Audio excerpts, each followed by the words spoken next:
આજે આપણા ત્યાં આરોગ્ય ખાતામાંથી પાયલબેન, સૈયદબેનોમાંથી પ્રમુખબેન, નિરૂપાબેન, રોહિણીબેન અને અન્ય બહેનો પણ અહીંયા ઉપસ્થિત છે.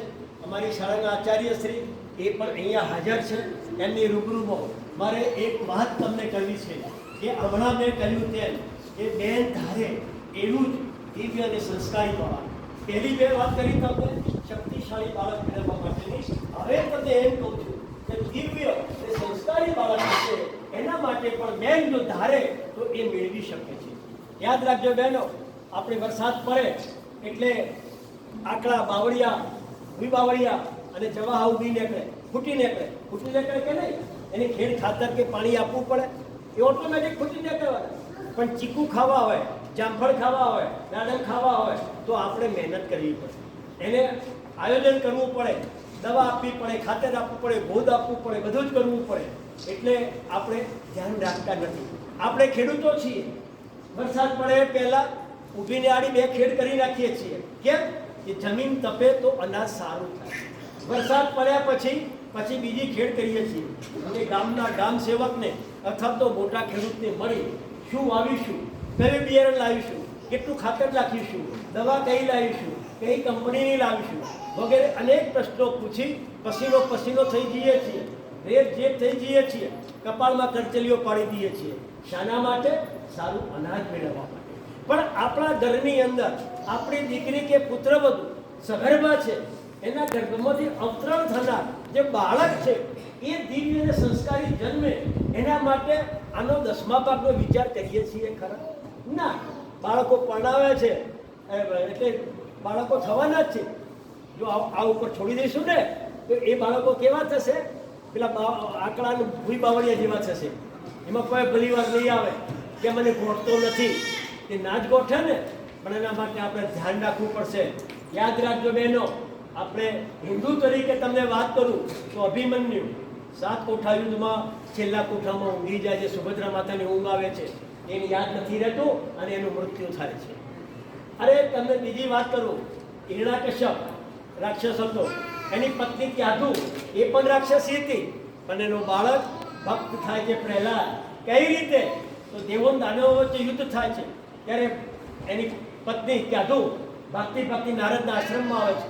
નારદ એને આશરો આપે છે અને ત્યાં નારદ એની જોડે રાખે છે. ત્યારે ત્યાં જે ભક્તિ થાય છે, જે સત્સંગ થાય છે, જે જ્ઞાન આપે છે, એ વખતે પોતે ગર્ભવતી હતી. તો ગર્ભની અંદર આ પ્રહલાદ વાત સાંભળતો હતો, એટલા માટે એ ભક્ત થયો. એટલે ગર્ભની અંદર તમારું બાળક જ્યારે હોય ત્યારે તમે જેવા વિચારો કરશો એવું જ એ બાળક થતું હોય છે. તમે રાજા ઋતુધ્વજની પત્ની, જેને સતી તરીકે પણ ઓળખવામાં આવે છે, બદાલસા, એના પહેલા 3 બાળકો એને ગર્ભમાંથી આધ્યાત્મિક જ્ઞાન આપ્યું તો એ સાધુ થઈ ગયા. એના પતિએ કહ્યું, મહારાણી તમે આ શું કર્યું? મારું રાજ કોણ સંભાળશે? કે તમારે રાજકુમાર જોઈએ છે, ક્ષત્રિય? એટલે કે હા, તો ચોથું જે બાળક આવશે એ હું તમને ક્ષત્રિય આપીશ. અને એને એ પ્રમાણે વિચારો કર્યા તો એ અલર્ક છેલ્લો ચોથો બાળક એ હરિદમનને 3 આગળ આધ્યાત્મિક થઈ ગયા. પણ આ અલર્ક જે છે એ રાજગાદી સંભાળે છે અને એ ક્ષત્રિય બને છે. એટલે બેન જેવા ધારે એવું બાળક એ ઉપજાવી શકે છે. હું તમને એક બનેલી વાત કરું કે એક અંગ્રેજ કપલ ભૂર્યું હતું, એને કાળું ને કુબળું બાળક જન્મ્યું. તો એને ડાઉટ થયું એના પતિને કે આ બાળક મારું ના હોઈ શકે. એટલે છૂટાછેડા સુધીની વાત થઈ. એટલે છોકરી ડૉક્ટર પાસે ગઈ કે સાહેબ આ બાળક મારા પતિનો જ છે, હું પવિત્ર છું, છતાં મારા પર શંકા કરે છે. એટલે બેટા પ્રથમ દ્રષ્ટિએ તો લાગે છે એવું, શંકા પડે એવું, પણ તું એક કામ કરીશ? એટલે કે શું? કે DNA ટેસ્ટ કરવા સંમત છે તું? એટલે કે હા હું સંમત છું, કારણ કે પોતે પવિત્ર હતી. એના પતિને બોલાવ્યો, DNA ટેસ્ટ કરાવ્યો તો એ બાળક એનું જ નીકળ્યું. એને પતિએ કહ્યું કે સાહેબ આવું કેમ? કે તમે મને તમારા ઘેર લઈ જાઓ. ઘેર આવ્યા તો આ છોકરી ક્રિકેટની શોખીન હતી. એને મારો દીકરો ક્રિકેટર બને, એક ચોગ્ગાને છગ્ગા મારતો હોય અને હું ચીયરિંગ કરતી હોય, એવી એક માનસિકતા દુનિયામાં એનું નામ થાય. એટલે એ ડૉક્ટરે અહીં જોયું તો જે રૂમો આરામ કરતી હતી ત્યાં વેસ્ટ ઇન્ડિઝનો કેપ્ટન વિવિયન રિચાર્ડ કાર્ડિયો ડૂચ એનો ફોટો ભરાયેલો હતો. અને એ સતત કે મારો બાળક એના જેવું થાય, મારું બાળક મને જેવું થાય. એક ડૉક્ટરે તરત જ કીધું કે હવે મારે કોઈ ચર્ચા કરવી નથી. આ એના જે વિચારો છે દીકરીના એના ઉપર હામી થયા છે, એટલા માટે આ બાળક આવું બન્યું છે. યાદ રાખજો બહેનો, 90% સંસ્કારો અને 70% સંસ્કારો બાળકને ગર્ભમાંથી મળે છે. જેમ કુંભાર પોતાનો માટીનો ગોળો ચાક ઉપર ચડાવે અને એમાંથી ચપ્પડિયું, કુલડી, માટલી, મોરિયો, કુંડું જે બનાવવું એ બનાવે, પણ ચાક ઉપરથી ઉતાર્યા પછી એમાં કોઈ ફેરફાર થઈ શકે ખરા? ના. બહુ તો ટપલા મારીને સરખું કરે, મજબૂત બનાવવાને આભાળામાં પકવે અને રૂપ આપવા માટે થોડું કલર કામ કરે. એથી વિશેષ મૂળ આકારમાં ફેરફાર થાય ખરો? ના થાય. એમ જ્યાં સુધી બાળક ગર્ભમાં છે ત્યાં સુધી તમે જેટલા સંસ્કારો આપવા હોય એટલા આપી શકો છો. એના જન્મ પછી જે સંસ્કારો મેળવશે શાળા, મહાશાળા, કોલેજો, સંતો, માનતો, સમાજ, માતા પિતા બધા પાસેથી, એ બાકીના 30 થી 35% જ હશે. ધ્યાન આપજો. જેના માટે સૌથી મહત્વની જો કોઈ બાબત હોય તો એ બ્રહ્મચર્ય છે, સખત બ્રહ્મચર્ય. જેના માટે આપણા વડવાઓએ ઘોડો ભરવાનો રિવાજ બહાર પાડ્યો છે, ગોદ ભરાઈ, જેથી કરીને છોકરો ને છોકરી છૂટા પડે તો ઓટોમેટિક આપણે બ્રહ્મચર્યનું પાલન થાય. એના માટેનું આ એક વિજ્ઞાન સાથે સંકળાયેલી બાબત છે. એટલે આપણે ઘણા વ્યવહારો આપણા એવા છે જે વિજ્ઞાન સાથે સંકળાયેલા છે.